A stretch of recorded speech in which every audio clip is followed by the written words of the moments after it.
एक सज्जन हैं जो बहुत दिनों से हमारे इस मृच्छराज श्रृंखला के अनुभागों में एक टिप्पणी करते हैं कि कलि पुरुष का जो आपने स्वरूप बताया है वो कहाँ से लिया गया है।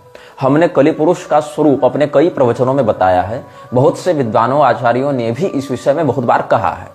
स्वरूप क्या है? पिशाच वदन क्रूरः कलिश्च कलह प्रियः वाम हस्ते धृतः शिश्नः दक्षे जिह्वाम च नृत्यति। भाव क्या है कि बहुत क्रूर पिशाच के समान जिसकी मुखाकृति है, कलह में जिसको बड़ा मन लगता है, कलह से जो प्रेम करता है, अपने बाएं हाथ में लिंग को पकड़कर और दाहिने हाथ में जिह्वा को पकड़कर जो नृत्य कर रहा है, ऐसा स्वरूप कलयुग का बताया गया है। और इसी कलि पुरुष की आराधना करके मृच्छराज वर्तमान वाले ने भी और पहले वालों ने भी बहुत कुछ उपद्रव किया और आगे करने की योजना बनाते रहते हैं और अपने अनुयायियों को, अपने आराधकों को प्रत्यक्ष रूप से अथवा परोक्ष रूप से लोगों में अधर्म को ही धर्म के रूप में प्रतिष्ठापित करने के लिए भेजते रहते हैं। इतना आपको हमने बोध पहले भी करा दिया था। अब उस सज्जन ने यह प्रश्न किया है कि ये ध्यान कहाँ का है, ये जो भाव है वो कहाँ वर्णित है। तो मैं भी इस विषय में बहुत दिनों से शोधरत था कि भाई कहाँ का है, क्योंकि मैंने इस श्लोक को पंचांग में पढ़ा था। पंचांग जो भारत में मान्य ज्योतिषीगण निकालते हैं, परंपरागत जो पंचांग छपते हैं, अधिकांश पंचांगों में ये श्लोक युग धर्म के स्वरूप निरूपण में पहले दिया होता है, लेकिन वहां मुख्य श्लोक तो मिलता है किंतु उसका संदर्भ उन्होंने नहीं दिया होता। बचपन में हमने पढ़ा था, हम इसी बात को कहते रहे। किंतु हम अपने दर्शकों का धन्यवाद व्यक्त करना चाहेंगे कि उनके अनेकानेक प्रश्नों से हमारा स्वाध्याय भी दृढ़ होता है और हमारे अध्ययन के दृढ़ होने से फिर लोगों का भी मंगल होता है, अलग अलग बातें सामने आती हैं। तो ज्ञान का तो कोई अंत है नहीं, जन्म जन्मांतर तक अध्ययन, स्वाध्याय और शोध चलता ही रहता है। तो हम अपने दर्शकों का धन्यवाद व्यक्त करते हैं कि वो इस प्रकार के प्रश्न पूछते हैं जिसका समयानुसार हम अवलोकन करते हैं, शास्त्रीय शोध करते हैं और हम उनको उत्तर देने में भगवत कृपा से समर्थ होते हैं। हम आपको ब्रह्म वैवर्त पुराण के तृतीय खंड के परिशिष्ट के रूप में व्यक्त किए गए काशी रहस्य से एक भाव व्यक्त करना चाहेंगे और इस भाव को आप समझेंगे तो आगे बहुत सी संस्थाओं के षड्यंत्र को समझने में आपको सुविधा होगी। जैसा कि पहले हमने योगानंद के विषय में बताया, जैसा कि हम वर्तमान में इस्कॉन के विषय में बता रहे हैं, महेश योगी इत्यादि के बारे में भी बता चुके हैं। आगे विवेकानंद, आरएसएस और गायत्री परिवार या ब्रह्मा कुमारी या ओशो या और भी इस प्रकार के अनुकूल ठाकुर, ये सब के ऊपर भी बातें आएंगी। और फिर हम बात करेंगे पॉलिटिकल लोगों पर, हम बात करेंगे नेहरू पर, हम बात करेंगे गांधी पर, हम बात करेंगे सुभाष पर, हम बात करेंगे सावरकर पर, हम बात करेंगे गांधी गोडसे के मध्य हुए झपड़ पर, हम बात करेंगे इंदिरा पर, हम बात करेंगे लाल बहादुर शास्त्री पर, हम बात करेंगे नरेंद्र मोदी पर, हम बात करेंगे अटल बिहारी वाजपेयी पर। ऐसे लोगों पर जो प्रत्यक्षतः इस देश की सत्ता में बैठकर इस देश को अपने हिसाब से चलाने के चक्कर में किस प्रकार से दुर्गति में डालते आ रहे हैं अथवा निकालने का प्रयास करते आ रहे हैं अलग अलग घटनाओं के माध्यम से। इसके अनंतर हम इस श्रृंखला में इन विषयों पर भी चर्चा करेंगे कि कैसे मृच्छराज के द्वारा भेजे गए ईसाइयों के द्वारा, मुसलमानों के द्वारा, बौद्धों के द्वारा इस देश की मूल संस्कृति अवधारणा को विकृत किया गया है, चाहे तलवार से, चाहे कलम से, चाहे मीठा खिलाकर, चाहे जहर चटाकर। हम इस्लाम के विस्तार पर चर्चा करेंगे, हम ईसाइयत के विस्तार पर चर्चा करेंगे, उनके शासन तंत्र पर इन्फ्लुएंस के विषय में, प्रभाव के विषय में चर्चा करेंगे, धार्मिक जगत पर उनकी क्या व्याप्ति हो रही है, कैसे संक्रमण हो रहा है, बहुत से विषयों पर चर्चा करेंगे। तो ये श्रृंखला लंबी चलने वाली है और आप लोग बारंबार टिप्पणी कर करके कहते हैं इसके बारे में बताओ, उसके बारे में बताओ। हम डिपॉपुलेशन एजेंडा पर बात करेंगे, हम वैक्सीनेशन पर बात करेंगे, हम ग्रीन रिवॉल्यूशन, व्हाइट रिवॉल्यूशन सब पर बात करेंगे, हम नसबंदी पर भी बात करेंगे, हम मतलब जितने भी विषय तत्वों से जुड़े हैं, हम मेडिकल फार्मा पर बात करेंगे, मेडिकल माफिया, जुडिशियल माफिया, हम WEF सब पर बात करेंगे। लेकिन समय अनुसार, ऐसा नहीं कि आपके टिप्पणी कर देने से हम सारा काम धंधा छोड़ के और एक ही विषय पर भिड़ जावे, पड़ जावे कि नहीं यही बात है, ऐसी ही है, वैसी है। नहीं हो सकता है ऐसा, क्योंकि समय कम होता है, विषय अनंत होते हैं और उसकी अभिव्यक्ति करके फिर उसको एडिट करके फिर उसको अपलोड करके फिर आप सबों की प्रतिक्रियाओं की पुनः प्रतिक्रिया देने में ही बहुत समय निकलता है और मेरे पास इतना समय होता नहीं है। इसीलिए भगवत कृपा से, भगवत प्रेरणा से जितना मिल रहा है उतना आप ग्रहण करते जाएं और धैर्यपूर्वक आगे आने वाले विषयों की प्रतीक्षा करते रहें। यही आप सबों के प्रति हमारा परामर्श होगा। तो हम बात कर रहे थे कलयुग के स्वरूप की। चूंकि मृच्छराज ये सारे उपद्रव कलयुग को प्रसन्न करने के लिए करता है, कलिवृद्धि के लिए करता है, और कलयुग जितना पुष्ट होता है उतना ही मृच्छराज का बल बढ़ता है। मृच्छराज का बल बढ़ता है, उसके पैशाचिक ऐश्वर्य में वृद्धि होती है। तो मृच्छराज जिसकी आराधना करता है, ऐसा कलिपुरुष कैसा दिखता है, उसकी कार्य प्रणाली क्या है, उसके प्रभाव से क्या क्या परिणाम देखने को मिलते हैं, ये सब हम आपको प्रमाण के साथ बताएंगे, श्लोक के साथ बताएंगे, हिंदी सरल अनुवाद के साथ बताएंगे। तो जब भगवान ब्रह्मदेव के द्वारा चारों युगों का प्रवर्तन किया गया था, देखो कोई भी युग अकेला नहीं रह सकता है, प्रकाश अंधकार के बिना नहीं रह सकता है, सुगंध दुर्गंध के बिना नहीं रह सकता है। मतलब दोनों साथ साथ नहीं रहेंगे एक जगह एक साथ, लेकिन प्रकृति में सत्वगुण रजोगुण तमोगुण तीनों रहेंगे वैषम्य भाव से, तभी संसार चक्र प्रवर्तित होगा। ये बात मैं समझाना चाह रहा हूं। किसी भी एक वर्ण से, किसी भी एक तन्मात्रा से, किसी भी एक तत्व से, किसी भी एक गुण से, ये किसी भी एक कालखंड से संसार गतिमान नहीं हो सकता है। इसीलिए अपेक्षाकृत कम ही सही, लेकिन किसी मात्रा में अधर्म को रहना पड़ेगा, किसी मात्रा में तमोगुण को रहना पड़ेगा। इसीलिए कलयुग को पूरे समय चक्र में कितना हिस्सा मिला है? मात्र 10%, 1/10 मिला है। मतलब सतयुग को कितना मिला है? 40%, त्रेता युग को 30%, द्वापर युग को 20% और कलयुग को 10%। ये कालखंड में इनको भाग मिला है। तो जहां कलयुग मात्र 10% है, उसकी तुलना में द्वापर युग 20% है, इसकी तुलना में त्रेता युग 30% है, इसकी तुलना में सत्ययुग 40% है। वहां हम क्यों डर जाते हैं, हम क्यों भयभीत हो जाते हैं, भ्रमित हो जाते हैं? क्योंकि हम वर्तमान कालखंड में जी रहे हैं। लोग प्रश्न करते हैं कि मृच्छराज क्या इतना बड़ा हो गया कि भगवान से भी बड़ा हो गया? देखो, हमने कभी भगवान से बड़ा तो उसको नहीं कहा। भगवान क्या, हमने तो देवराज इंद्र से बड़ा उसको नहीं कहा। देवराज इंद्र क्या, गुह्यकावतार विक्रमादित्य से हमने उसको बड़ा नहीं कहा। लेकिन बात क्या है, अभी वो प्रभावी है। डायरिया कैंसर नहीं है, लेकिन जब पकड़ता है तो व्यक्ति व्यथित हो जाता है। जबकि डायरिया 2 दिन में ठीक होने वाली बीमारी है, उचित उपचार मिल जावे तो 2 दिन में डायरिया ठीक है। लेकिन वो कैंसर से भी अधिक कष्ट दे देती है उस व्यक्ति को जो तत्काल में उससे ग्रस्त है ना। तो हम तत्काल में उससे ग्रस्त हैं, इसीलिए उसके प्रभाव को हम व्यक्त कर रहे हैं। क्योंकि बड़ा से बड़ा शत्रु अगर आपके घर में एनाकोंडा बैठा हो और आपको पता हो कि वो एनाकोंडा वहां है, तो आप सतर्क रह सकते हैं। आपके माध्यम से उसके द्वारा आपको क्षति पहुंचाए जाने की संभावना कम हो सकती है। लेकिन अगर आपके घर में एक डेंगू का मच्छर उड़ रहा हो और आपको पता नहीं हो और आप उससे बचाव का प्रयास नहीं कर रहे हैं, तो वो आपके जीवन में हावी हो सकता है, आपको मार भी सकता है। ये शत्रुबोध के प्रति जो व्यक्ति की उपेक्षा और सतर्कता है, इसी से परिणाम अपने पक्ष में या अपने विपक्ष में हो जाते हैं। तो म्लेच्छराज की सत्ता उतनी बड़ी नहीं है जितना तुम लोग समझ बैठे हो। हाँ, वर्तमान में हमारे सापेक्ष, हमारे बोध, हमारी तैयारी के सापेक्ष बहुत दृढ़ है, इसीलिए हम उसको महत्वपूर्ण खतरे के रूप में आपके समक्ष व्यक्त करते हैं। और जिस प्रकार के तत्वों को मृच्छराज ने अधर्म को बढ़ाने के लिए भेजा, जैसे कि मूसा, जैसे कि ईसा, जैसे कि पैगंबर, इन लोगों का यशोगान करने वाले जो विवेकानंद हैं, जो प्रभुपाद हैं, उन लोगों की चापलूसी कौन करते रहते हैं? वे लोग जो हमारे धर्म जगत के प्रतिष्ठित विद्वान महापुरुष के रूप में देखे जा रहे हैं, जैसे कि स्वामी राघवाचार्य, जैसे कि स्वामी राजेंद्र दास देवाचार्य, मलुपीठ वाले प्रभुपाद की कितनी भर भर टोकरी प्रशंसा करते हैं। राघवाचार्य जी बेंगलोर जाके इस्कॉन के संस्थान में प्रभुपाद के सामने माथा टेक कर आए। हमने विरोध भी किया मंच से, उन्हीं के संप्रदाय वालों ने विरोध करने का साहस नहीं किया, लेकिन हमने किया, क्योंकि हमको धर्मनिष्ठा की आशा रहती है ऐसे लोगों से।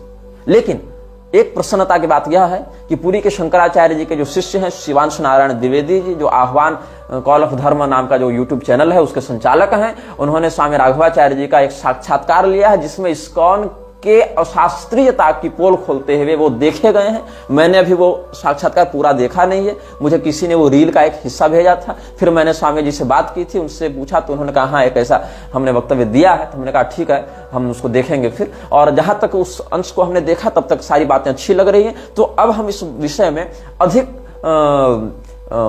कोई बुरा नहीं मानते और एक प्रकार से यह चिंतन करते हैं कि राघवाचार्य जी बेंगलोर जाकर जो प्रभुपाद के सामने माथा टेकाए, उस दोष का कुछ समन इस साक्षात्कार के माध्यम से हो गया।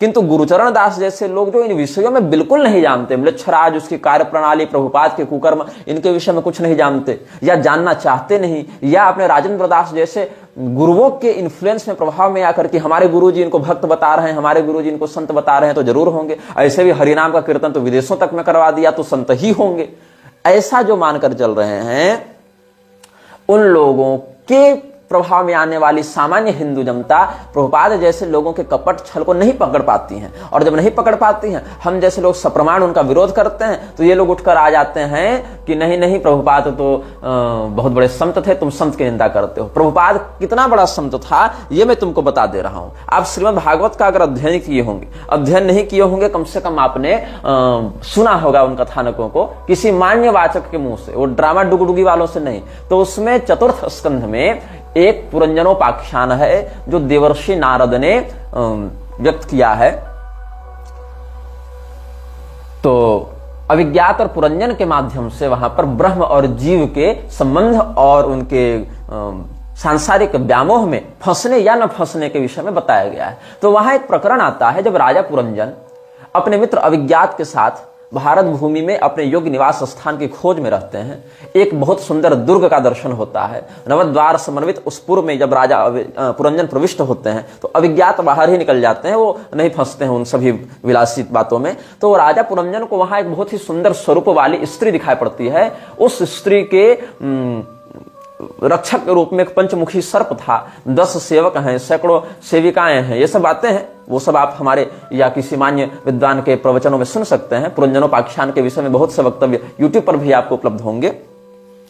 तो उस स्त्री से, उस रमणी से प्रेम का अनुभव करने के कारण राजा पुरंजन ने बड़ी चातुरी के साथ, बड़े केली कला निपुणता के साथ प्रेम प्रस्ताव रखा है। और उस स्त्री ने उसके प्रेम प्रस्ताव को स्वीकार भी किया है। और प्रेम प्रस्ताव को स्वीकार करने के समय उसने एक बात कही है, पितृदेवर्षि मर्त्यानाम भूतानाम आत्मनश्चह क्षम्यम वदन्ति शरणम भवेस्मिन यद गृहाश्रम। हम लोग गृहस्थ धर्म का पालन करते हैं, मतलब आप हमसे जो विवाह करना चाहते हैं, हम इस प्रस्ताव को स्वीकार करते हैं। कौन कह रही है? वो स्त्री।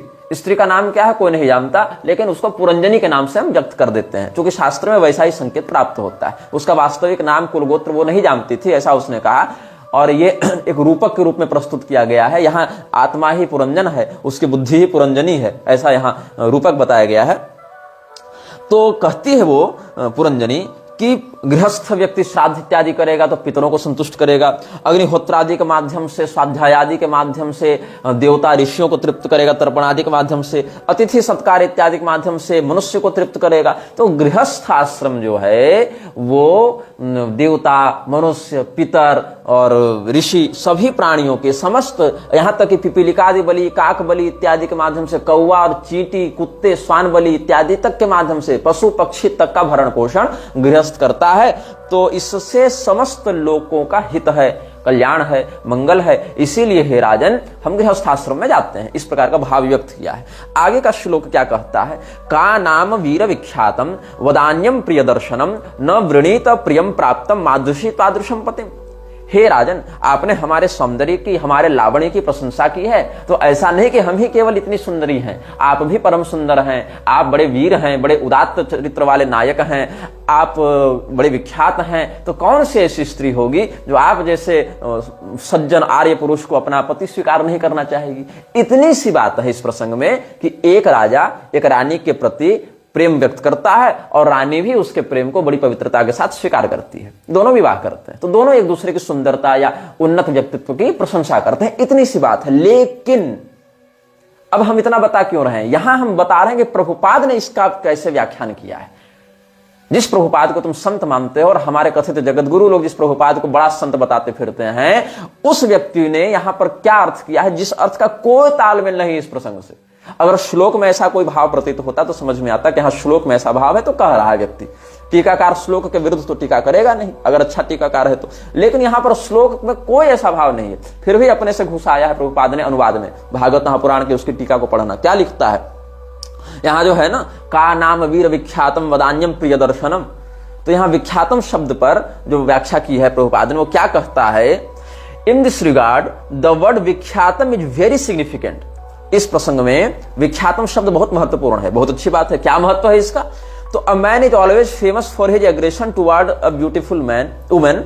हाँ, a man is always famous for his aggression toward a beautiful women and such aggression is sometimes considered a rape.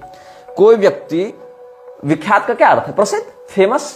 विख्यात मतलब फेमस, प्रसिद्ध, सभी लोग उसके बारे में जान रहे हो, उसका अच्छा नाम हो, इतना ही है। अब अच्छा नाम, विख्याति किस उद्देश्य से होनी चाहिए? अगर कोई बहुत बड़ा कवि हो, बहुत पराक्रमी योद्धा हो, बहुत अच्छा प्रियदर्शन रूप हो उसका, या बहुत अच्छा वो ज्ञानी हो, मतलब उसके व्यक्तित्व में कोई बढ़िया गुण हो जो सामान्यतया अन्य लोगों में न देखा जाए, चाहे बहुत पराक्रमी हो, बहुत धनी हो, बहुत ज्ञानी हो, बहुत करुणामय उदार चरित्र वाला हो, बहुत परोपकारी हो, बहुत बलिष्ठ हो, मतलब कुछ हो ऐसा जो सद्गुणी हो और वह सद्गुण सामान्यतया अन्य लोगों में उतनी मात्रा में न देखा जाए, तब कोई व्यक्ति विख्यात होता है। यह क्या कहता है कि कोई व्यक्ति अगर किसी महिला के प्रति आक्रामक होकर व्यवहार करता है और कई बार ये आक्रामकता बलात्कार में, रेप में प्रवृत्त हो जाती है, तो वो व्यक्ति फेमस हो जाता है। और विख्यातम का यही अर्थ है। इस मूर्ख को कोई पढ़ावे कि उसको विख्याति नहीं कहते। बलात्कारी विख्यात नहीं होते, कुख्यात होते हैं। वो प्रसिद्ध तो हैं, फेमस तो हैं, लेकिन वो सकारात्मकता के रूप में फेमस नहीं है। वो उसको फेमस ना कहो तुम, नोटोरियस कहो तुम उसको, कुख्याति है उसकी, मतलब वो गलत काम करने के लिए फेमस हो रहे हैं, वो नोटोरियस हैं, कुख्यात हैं, विख्यात नहीं है। और यहां पर राजा पुरंजन को उदार चरित्र वाला बताया गया है, वदान्य बताया गया है कि कौन से ऐसी स्त्री होगी जो आप जैसे महापुरुष को अपना पति न बनाना चाहेगी। इतना ही नहीं रुका प्रभुपाद, इसकी मेंटेलिटी देखो आगे क्या लिखता है। Although rape is not legally allowed, यद्यपि कानूनी रूप से बलात्कार का समर्थन नहीं किया गया है या बलात्कार को प्रोत्साहित नहीं किया गया, अनुमति नहीं दी गई, फिर भी इट इज अ फैक्ट, ये फैक्ट बता रहा है, it is a fact that a woman likes a man who is very expert at rape. ये क्या कहता है कि औरत, यहां पर औरत ही कहूंगा, औरत हालांकि एक अच्छा शब्द नहीं है, लेकिन इसकी भाषा में वही है कि जो स्त्री बलात्कार करने वाले पुरुष के प्रति आकर्षित हो, मतलब वो भी मानसिक रूप से स्वस्थ नहीं है। जो स्त्री बलात्कार को एंजॉय करे, मतलब वो यौन रोग से या किसी यौन मानसिक विकार से ग्रस्त है, वो अपनी स्वस्थ मानसिक स्थिति में नहीं है। और उस स्त्री की मनस्थिति को संसार की समस्त स्त्रियों में आरोपित करके उसको जनरलाइज नहीं किया जा सकता है, इस भावना का सामान्यीकरण नहीं किया जा सकता है। कोई व्यक्ति अगर बलात्कारी मानसिकता का व्यक्ति है, कोई व्यक्ति 5-6 साल की बच्ची को देखकर भी अगर उसके प्रति बलात्कार की भावना कर रहा है, युवावस्था को छोड़ दो, मान लो मन भटक गया, हालांकि वहां नहीं होना चाहिए, लेकिन चलो युवावस्था थी, लेकिन 5-5 साल की बच्ची को देखकर भी मन भटक जा रहा है तुम्हारा, इसका अर्थ है तुम मनोरोगी हो, तुम स्वस्थ मानसिकता से नहीं हो। और तुम्हारी मानसिकता को समाज में समस्त पुरुषों के लिए जनरलाइज नहीं किया जा सकता है। ये एक तथ्य है, ये फैक्ट है। लेकिन प्रभुपाद यहां क्या लिखता है कि नहीं, फैक्ट क्या है? It is a fact although rape is not legally allowed, it is a fact that a woman likes a man who is very expert at rape. मतलब प्रभुपाद ये मानता था कि स्त्री के लिए वह पुरुष विख्यात है जो उसके प्रति आक्रामक हो, और यह आक्रामकता कई बार बलात्कार में भी परिणत हो सकती है। और जो पुरुष बलात्कार में निपुण होता है, स्त्री उससे प्रेम करती है, उसके प्रति आकर्षित होती है और उसको पसंद करती है।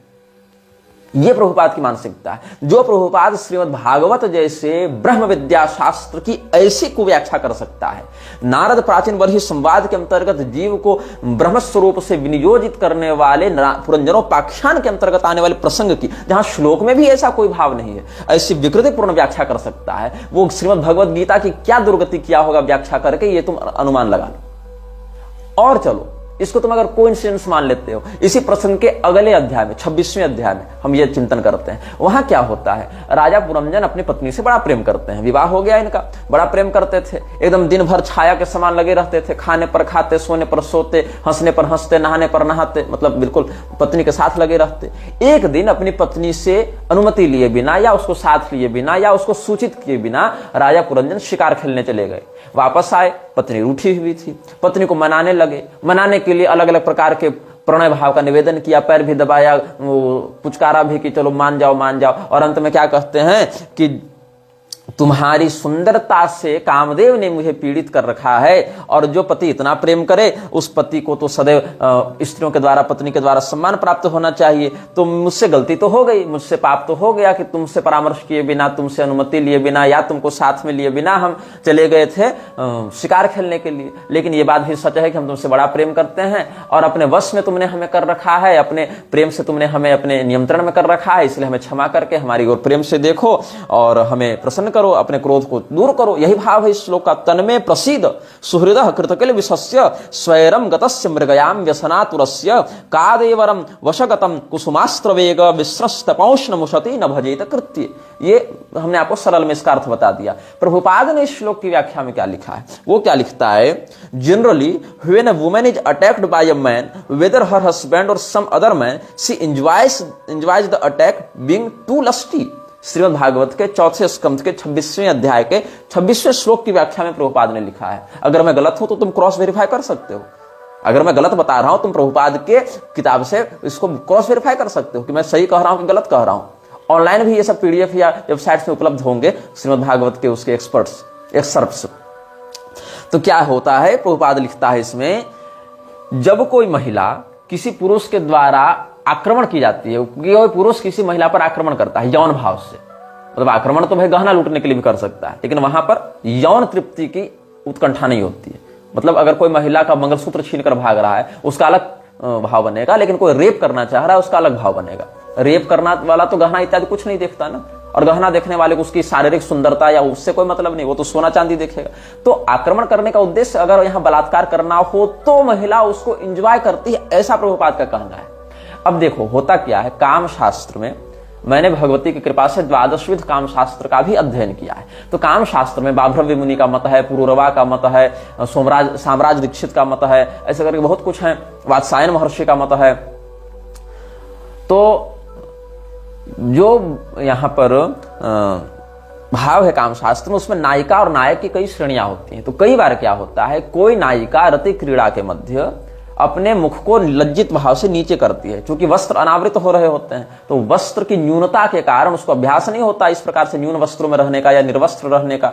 तो उस समय वह चाहती है कि हम रति करें, किंतु उस स्थिति में लज्जा का भी अतिरेक उसके अंदर हो जाता है। तो अपने जो सौंदर्यांग है उनको छिपाते हुए या मुख को ऐसे लज्जित करके नीचे किए हुए वो प्रतिकार करती है कि नहीं नहीं ऐसा मत कीजिए, नहीं नहीं गुदगुदी लग रही है या लज्जा आ रही है या ऐसा। तो उस समय नायक जो है उसके प्रेम की अभिवृद्धि करता है, बलपूर्वक उसके हाथ को पकड़ता है, उसके साथ रति का व्यवहार करने लगता है, लेकिन वहां पर अपनी प्रियतमा को ये कष्ट देने के लिए या अपने प्रियतमा को तिरस्कृत करने के लिए वो नहीं करता है, बल्कि वो थोड़ा सा मतलब अपने बल का प्रदर्शन करता है। और इस समय संतुलित मात्रा में उसके ऐसे हठ करने से, ऐसे बल करने से उस प्रियतमा के लज्जा की निवृत्ति होती है और फिर वो उस प्रेम का आनंद लेती है। ये एक तथ्य है, ये काम शास्त्र का एक मत है।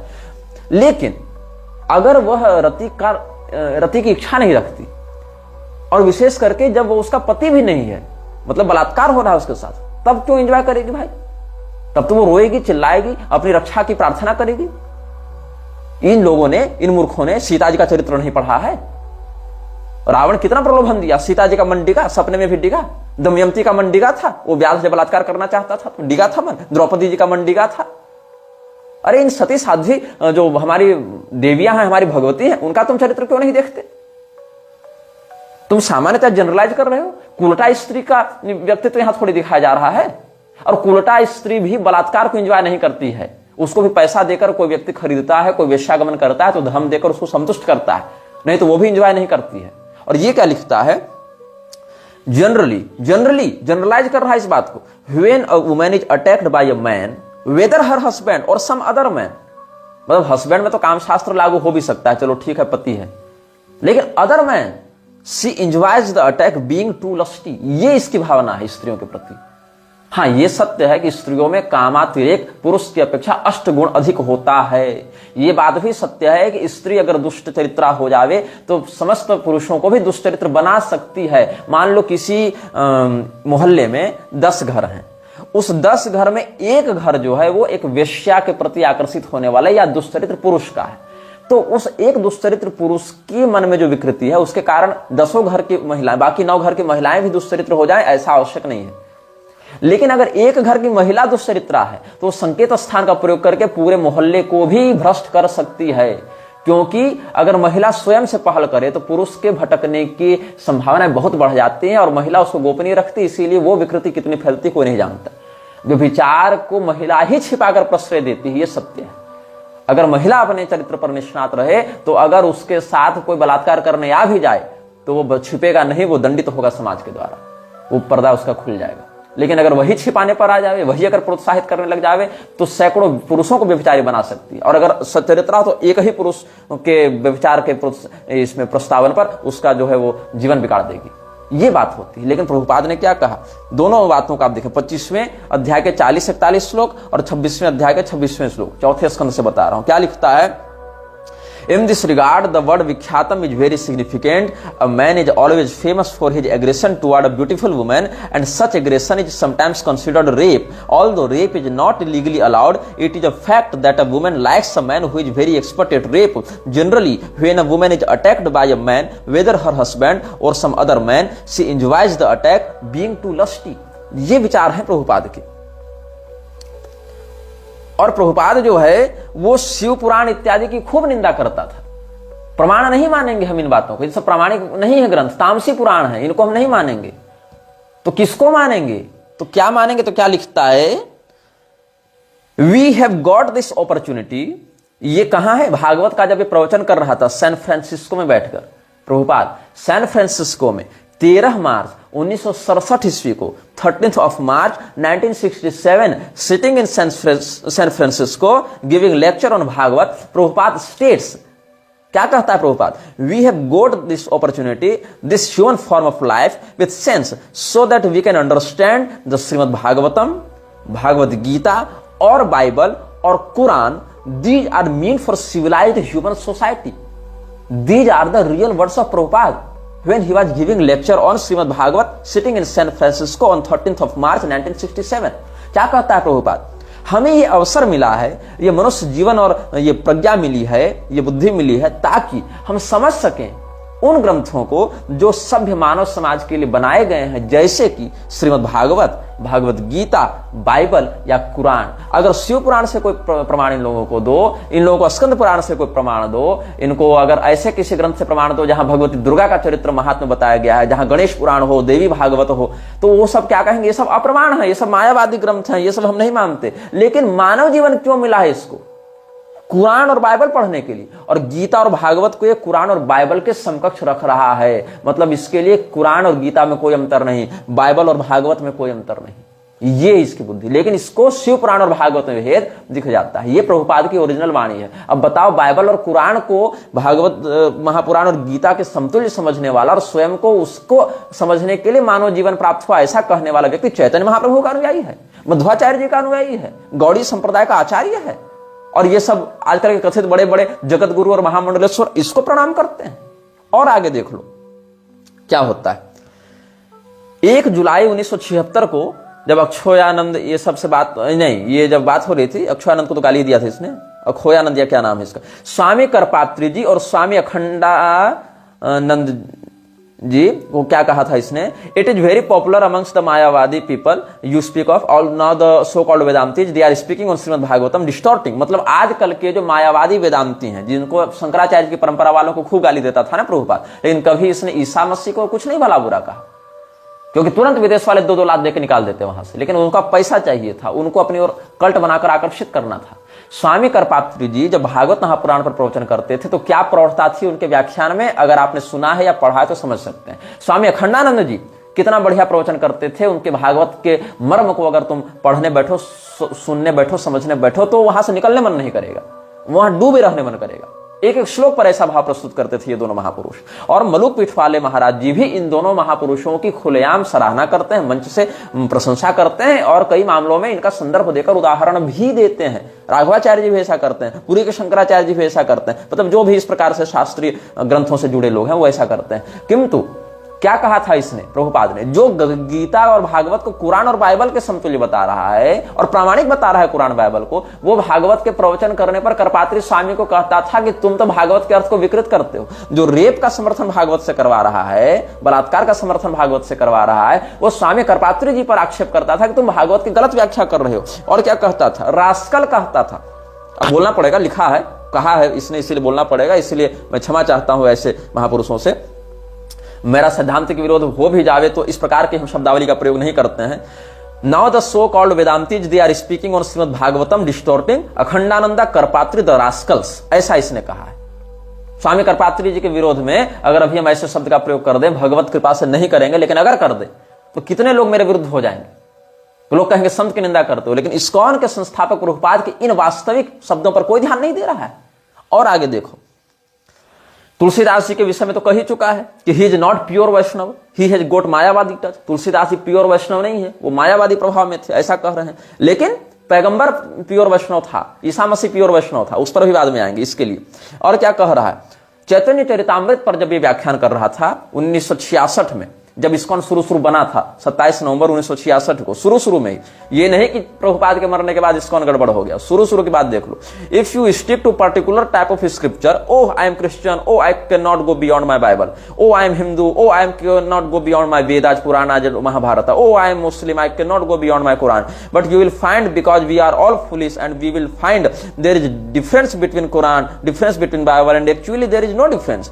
Each scripture is all right but according to circumstances, according to country, according to the people they have been differently advised but the ultimate is God। मतलब ये क्या कहता है, और कितनी मोहक और उदारवादी बात इसकी लगती है। लेकिन कैसे इसने स्थापित कर दिया कि कोई क्रिश्चियन है तो बाइबल का अतिक्रमण नहीं कर पाएगा, कोई हिंदू है तो वेद पुराण महाभारत का अतिक्रमण नहीं कर पाएगा, कोई मुसलमान है तो कुरान का अतिक्रमण नहीं कर पाएगा। जबकि सत्य क्या है कि बाइबल भी वही बात कहती है जो वेद पुराण महाभारत कहते हैं, जो कुरान कहते हैं, बस अलग अलग देश और अलग अलग भाषा में कहा गया है।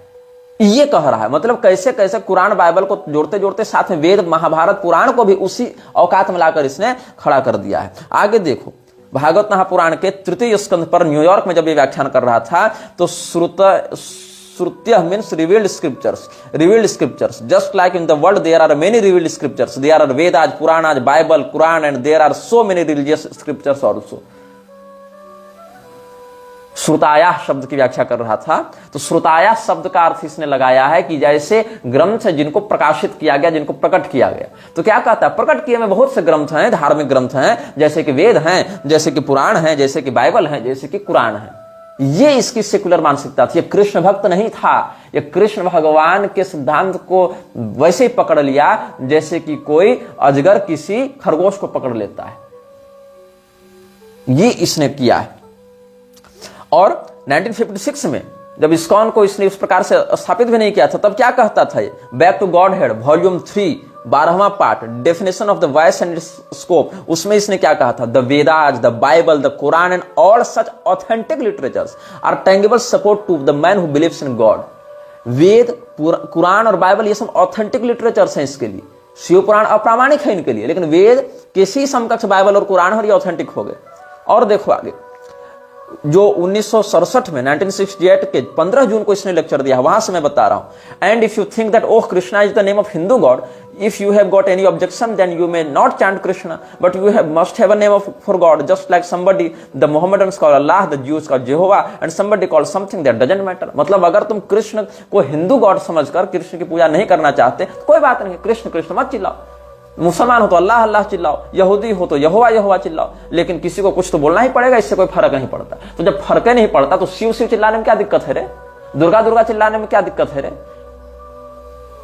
जो कि महाभागवत में तो शिव नाम, दुर्गा नाम, राम नाम इत्यादि का कीर्तन करने कहा ही गया है, तब राम नाम चिल्लाने में क्या दिक्कत है तुमको?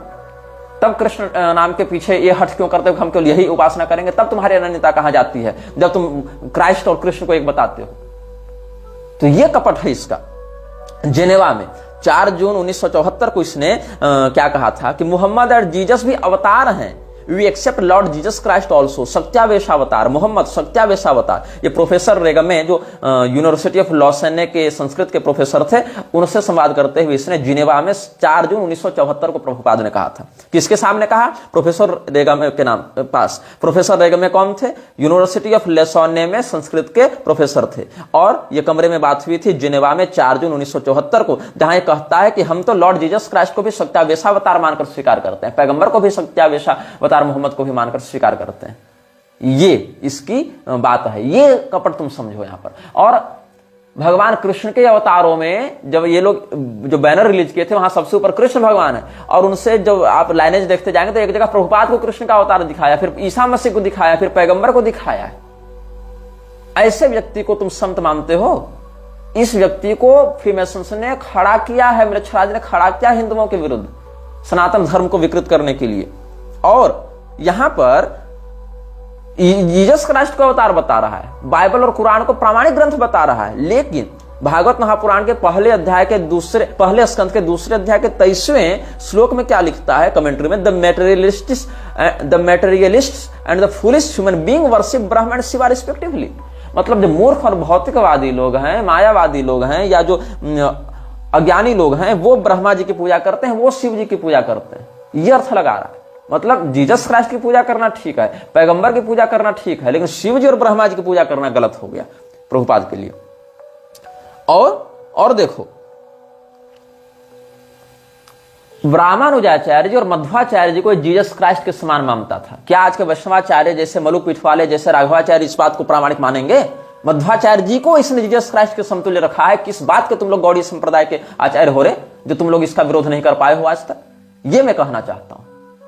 तुम लोग मेरे ऊपर आक्षेप करते हो कि तुम वैष्णवाचार्यों की निंदा करते हो। मैं ही हूं जो वैष्णवाचार्यों के सम्मान के लिए मुखर होकर कहता हूं, और तुम्हारे अंदर जो घुसपैठ है ना, उसको खींच खींच कर बाहर निकालता हूं, जिंदा पोस्टमार्टम करके बाहर निकालता हूं। तो यहां पर क्या हो रहा है, क्या कहता है ये भागवत महापुराण के दूसरे स्कंद के दूसरे अध्याय के 36वें श्लोक की कमेंट्री में? All the great acharya like Ramanuja, Madhva, Chaitanya, Saraswati Thakur और even in other countries Mohammed Christ and others have all extensively glorified the Lord by chanting always in every place. यहां पर मोहम्मद और जीसस को रामानुजाचार्य, मध्वाचार्य, चैतन्य महाप्रभु के समकक्ष इसने रख दिया है। और भागवत महापुराण के दूसरे स्कंद के दूसरे अध्याय की 31वें श्लोक की कमेंट्री में क्या लिखता है? To be more clear, if one wants to attain the stage of love of Godhead, he must give up all desires for material enjoyment. He should refrain from worshipping any of the demigods, and he should devote himself only to the worship of the supreme personality of Godhead. मतलब केवल भगवान कृष्ण ही godhead हैं, supreme हैं, और बाकी demigods हैं। लेकिन पैगंबर को तुम मानोगे कि उसकी पूजा करनी चाहिए, वो सच्चा आचार्य था। ईसा मसीह को मानोगे, और बाकी लोग शिव जी, ब्रह्मा जी सब डेमीगॉड्स हैं। अरे कम से कम भगवान ने रुद्राणाम शंकरश्चास्मि वित्तेषु यक्ष रक्षसाम तो कहा, और सुनाम पावकश्चास्मि तो कहा। डेमीगॉड ही अगर मानना है तुमको, परब्रह्म नहीं मानते हो रे नालायको, तो कम से कम भगवत विभूति में तो गिनो।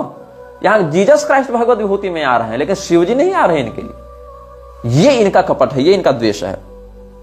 और Maitreya was a great sage and a learn scholar philosopher but not a pure devotee of the Lord. Maitreya मुनि जो विदुर जी को भगवान की इतनी सुंदर भक्ति बता रहे हैं, इतना सुंदर गजब का ज्ञान दे रहे हैं, मैत्रेय मुनि जो भागवत महापुराण का विदुर जी, परम भागवत परम भक्त विदुर जी को उपदेश कर रहे हैं, वो प्रभुपाद के लिए सच्चे भक्त नहीं थे। गोस्वामी तुलसीदास जी सच्चे भक्त नहीं थे। इसके लिए तो दुर्वासा मुनि भी सच्चे भक्त नहीं थे। जबकि ब्रह्म वैवर्त पुराण के प्रकृति खंड में शिव जी ने स्वयं दुर्वासा जी को भगवान कृष्ण का परम भक्त बताया है। वहां इसको प्रमाण नहीं मानेगा ये। मैत्रेय मुनि जो जिनके पास भगवान के परम भक्त उद्धव जी ने परम भक्त विदुर जी को ज्ञान लेने भेजा, वो मैत्रेय जी इसके लिए भक्त नहीं थे प्रभुपाद के लिए। लेकिन जीसस क्राइस्ट बहुत बड़ा भक्त था, पैगंबर बहुत बड़ा भक्त था। और बहुत कुछ इसने लिखा है जिसके विषय में हम आपको अच्छा, वशिष्ठ मुनि जो भगवान श्री रामचंद्र जी के गुरु, सोचो कितने बड़े भक्त रहे होंगे। अत्रि मुनि जिनके यहाँ भगवान दत्तात्रेय पुत्र बनकर आए, ये लोग इसके लिए भगवान के भक्त नहीं थे। It appears that Vashishtha was not free from तमोगुण, the mode of ignorance. Bhagavat Mahapurana के 9वें स्कंध में लिखते हैं ये लोग। अत्रि मुनि can not be counted among the pure devotees, मतलब अत्रि मुनि भी पवित्र भक्त में नहीं, जबकि अत्रि मुनि ने वैष्णवागम की अत्रि संहिता का उपदेश किया है। मतलब अत्रि मुनि जिनके पुत्र बनकर भगवान दत्तात्रेय के रूप में आए, वशिष्ठ मुनि जिनका शिष्यत्व श्री राम जी के रूप में भगवान ने स्वीकार किया, दुर्वासा मुनि जिनको गुरु रूप में भगवान ने अपना गोपियों को परिचय दिया, दुर्वासा जी हमारे गुरु हैं, ऐसे भक्त भी भक्त नहीं थे। गोस्वामी तुलसीदास भक्त नहीं, और ये मैत्रेय मुनि भक्त नहीं, दुर्वासा मुनि भक्त नहीं, वशिष्ठ जी भक्त नहीं, तो भक्त कौन? केवल प्रभुपाद इकलौता पैदा हुआ था भक्त बनकर, और कोई भक्त नहीं था।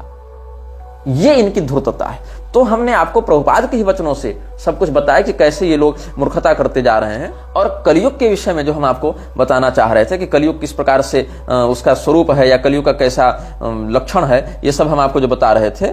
तो उस विषय में जब ब्रह्मा जी ने चारों युगों की रचना की थी, तो चारों युगों में अलग अलग कालमान है, जिसमें कलयुग का हिस्सा 10% है, द्वापर युग का हिस्सा 20% है, त्रेता युग का 30% है, और सत्ययुग का 40% है। तो यहां पर ब्रह्मा जी ने जो सतयुग का स्वरूप बताया है वो कैसा है? सत्यम वैराग्य बहुलम ज्ञानवत पूर्ण विग्रहम यज्ञोपवीताक्षमाल प्रकोष्ठम ब्राह्मण प्रियम। सत्य स्वरूपी, जिसमें वैराग्य की प्रधानता हो, जो ज्ञान से परिपूर्ण हो, जिसका स्वरूप जो है यज्ञोपवीत से युक्त हो, अक्षमालिका से युक्त हो, ऐसा ब्राह्मण प्रिय जो युग है वह सत्य युग है। इस प्रकार से अब त्रेता द्वापर इत्यादि का देखो। त्रेताद्रुत तनु सद्भीर जुह्वन सुर्व करो वृषः धर्म प्रवर्तकश्चापि प्रिय धर्म प्रकृतितः। त्रेता युग का कैसा स्वरूप है? सतयुग का तो जप करते हुए है कि यज्ञोपवीत है, ब्राह्मण के स्वरूप में है, जप कर रहे हैं, और जप करते हुए सत्य युक्त होकर ज्ञान वैराग्य से परिपूर्ण जिनका विग्रह है वो सत्य युग हो गए। अब ऐसे अलग अलग भाव भी हैं, लेकिन यहाँ चारों युगों का हम बता दे रहे हैं। फिर त्रेता युग का कैसा है? त्रेता युग बिल्कुल आदृत तनु है, भस्म इत्यादि से आदृत है जिनका शरीर, और कर्मकांड में इनकी निपुणता है। मतलब ज्ञान कांड प्रधान कौन हो गए? सत्ययुग, और कर्मकांड प्रधान हो गए त्रेतायुग। और सज्जनों से घिरे होकर सूर्य को हाथ में लेकर हवन कर रहे हैं, यज्ञ कर रहे हैं, और धर्म को बढ़ा रहे हैं, धर्म का प्रिय कर रहे हैं, ऐसा त्रेतायुग का स्वरूप है। द्वापर युग का कैसा है? द्वापर युग में थोड़ी सी कपट वृत्ति, थोड़ा सा कलह भाव भी लग जाता है। द्वापर खड्ग खट्वांग पाणि सर धनुर्धर लक्षणैर लक्षितः शांतः पुण्य पापात्मक कटु। द्वापर युग के हाथ में खड्ग है, कटार है और धनुष बाण है, लेकिन फिर भी शांत है, मतलब उग्र स्वभाव नहीं है, मतलब लड़ाई की मानसिकता है लेकिन लड़ाकू प्रवृत्ति का नहीं है। मतलब पराक्रमी है, योद्धा है, लेकिन लड़ाकू नहीं है। जैसे कोई व्यक्ति पराक्रमी होता है लेकिन झगड़ालू नहीं होता है, जरूरत पड़ने पर ही आवश्यकता अनुसार पराक्रम का प्रदर्शन करता है। जैसे हनुमान जी पराक्रमी है, अतुलित बलधाम है, लेकिन झगड़ालू नहीं है, शांत चित्त है। वैसे द्वापर युग का स्वरूप बताया गया। इसमें पुण्य भी कुछ है, कुछ पाप भी है। अब कलयुग का क्या है? कलेश स्वरूपम शृणुताथ विप्रा विवेकिनाम शीघ्र फल प्रदम यत विचारहीना प्रयतम च बहुधा कलौ यतस्ते सुविचारहीना। हे ब्राह्मणों, कलयुग का स्वरूप सुनो। कलयुग का स्वरूप जानोगे तो विवेकी लोगों को शीघ्र फल प्राप्त हो जाएगा। कलयुग में विचारहीन व्यक्ति बढ़ेंगे, अबोध व्यक्ति बढ़ेंगे। तो कैसा है? पिशाच वदन क्रूर कलिह कलह वल्लभ। यहां थोड़ा पाठ भेद है, कलिष्ठ कलह प्रिय भी मिलता है। कलिह कलह वल्लभ वामेन शिष्णम दक्षिण जिह्वाम धृत्वा नरर्तच। यही भाव है। इसी का पाठ भेद हमने बताया था कि पिशाच के समान क्रूर शरीर वाला कलयुग तो कलह से बड़ा प्रेम करता है, बाएं हाथ से लिंग को पकड़कर दाहिने हाथ से जिह्वा को पकड़कर नाचता है। और पाणिना पामरे तुल्य पुण्या पुण्य विमिश्रक ब्रह्मणोग्रे हसन खिब्जन रुदन मुह्यन अवस्थितः स्मित पूर्वमुवाचैनम ब्रह्मा पद्मवरासन। तो ब्रह्मा जी ने देखा अपने सामने कि कलयुग मेरे सामने अपने बाएं हाथ से लिंग और दक्षिण हाथ से जिह्वा को पकड़कर खूब पिशाच के समान क्रूरता पूर्वक हा करते हुए नाच रहा है, अट्टहास कर रहा है। उन्होंने पूछा, तुम ऐसा कर क्यों रहे हो? तुम्हारा ऐसा स्वरूप क्यों है? तब ब्रह्मा जी की बात सुनकर कलि पुरुष ने जो वचन दिया, जो उत्तर दिया, इसका भी हम आपको अगले अनुभाग में वर्णन करेंगे। कलि पुरुष को जो वंश परंपरा प्राप्त है, भगवान ब्रह्मा जी के वंश परंपरा में अधर्म, माया इत्यादि के माध्यम से जो इसका प्राकट हुआ, हिंसा, क्रोध इत्यादि के माध्यम से जो आगे बढ़ता गया है इसका परिवार, उसके विषय में हम पहले के अनुभागों में वक्तव्य दे चुके हैं। कलि पुरुष का स्वरूप कैसा है इसके विषय में हम पहले ही आप सबों को बता चुके हैं। तो यदि आप लोगों ने वो अनुभाग नहीं देखा है तो मृच्छराज श्रृंखला में वो आपको प्राप्त हो जाएगा। अनुभाग 7 में अगर आप जाएंगे तो कलि पुरुष का जन्म कैसे हुआ था, कल की पुराण में कलि पुरुष के बारे में क्या बताया गया है, ये सब भी आप सुन लेंगे। तो अनुभाग 7 एक बार देख लीजिएगा। और इस श्रृंखला की एक विचित्र बात यह है कि सभी अनुभागों को क्रमशः देखिएगा, तभी आगे के विषय स्पष्ट होंगे। ये नहीं कि बीच बीच में देख लिए तो स्पष्ट कर लेंगे, ऐसा नहीं। सारे अनुभाग इंटरकनेक्टेड हैं, अंतर मिश्रित हैं, इसलिए क्रमशः देखेंगे तो ही सारी बात आपको समझ में आएगी। यह वीडियो जल्द ही हटा दिया जा सकता है। कृपया थर्ड पार्टी ऐप्स का उपयोग करके डाउनलोड करें। आप इस वीडियो को अपने चैनल पर फिर से अपलोड भी कर सकते हैं।